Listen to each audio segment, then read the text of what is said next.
On a cold April night in 1945, British soldiers forced trembling civilians onto a freight train with rifle butts and bayonets, and the clatter of wheels carried them toward an unknown fate.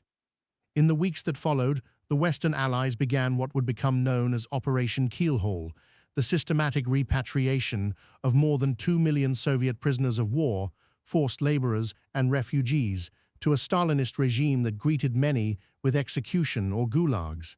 The policy was not an afterthought. It had been codified at the Yalta Conference in February 1945, where Churchill, Roosevelt, and Stalin agreed that all Soviet nationals must be returned, regardless of their wishes. This agreement set the stage for a massive covert operation that would scar countless lives and remain hidden in classified archives until the mid-1970s. But what no one at the time imagined, what would not surface for decades, was how the very forces sworn to protect liberty would become instruments of terror for those they were forced to hand over. The Yalta Conference, held on the Crimean Peninsula from February 4–11, 1945, produced a series of agreements that reshaped post-war Europe. Among them was a clause obligating the Allies to repatriate Soviet citizens without delay. Winston Churchill, as British Prime Minister, signed off on this provision, and Harry Truman, who would become US President later that year, inherited the United States' commitment to enforce it. The rationale presented to Allied leaders was simple. Returning soldiers would allow the Soviet Union to rebuild its armed forces and honor the principle of national sovereignty. Yet hidden behind diplomatic language lay a stark reality. Stalin's government treated returned individuals as traitors, subjecting them to summary execution or consigning them to labor camps in Siberia. The Yalta Pact thus became a legal veneer for what would later be recognized as a massive violation of human rights.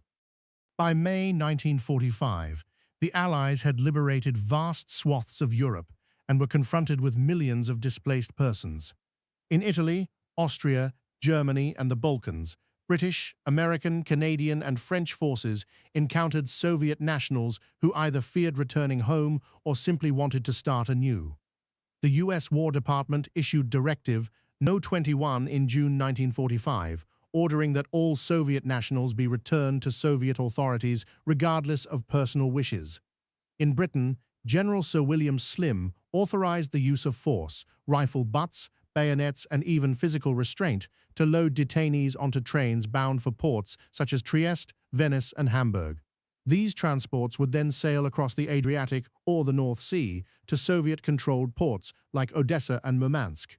Between May 1945 and August 1947, more than 2.1 million Soviet citizens were handed over under this operation, a staggering figure that dwarfs many other post-war population movements.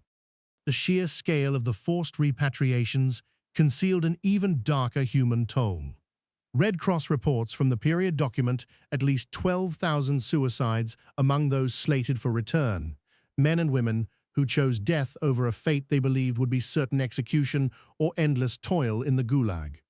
Families were torn apart on train platforms where soldiers shouted orders while terrified civilians clutched their children, pleading, "Please, we are not Soviet citizens." The NKVD's own archives, released after the fall of the Soviet Union, reveal that many repatriates vanished within weeks of crossing the border. Some shot outright, others dispatched to labor camps in the remote reaches of Siberia. Survivors who later testified before the U.S. Senate's Subcommittee on Investigations in 1975 recounted the horror of seeing comrades disappear behind barbed wire, never to be heard from again. Operation Keelhaul was not merely a logistical undertaking, it was shrouded in secrecy. Both British and American governments classified all related documents, sealing them away for 3 decades.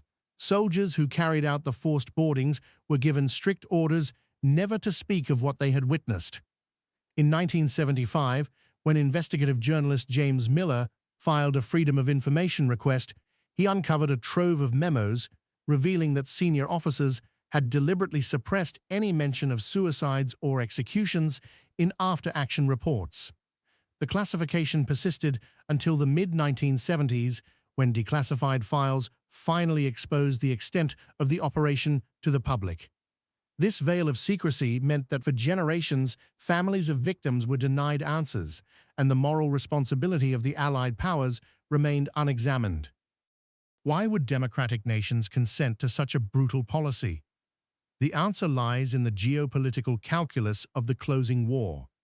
The Allies were desperate to secure the release of their own prisoners held by the Soviet Union, a bargaining chip that could only be leveraged if they honored their Yalta commitment. Moreover, the emerging Cold War tensions made cooperation with Stalin appear essential for maintaining stability in Europe.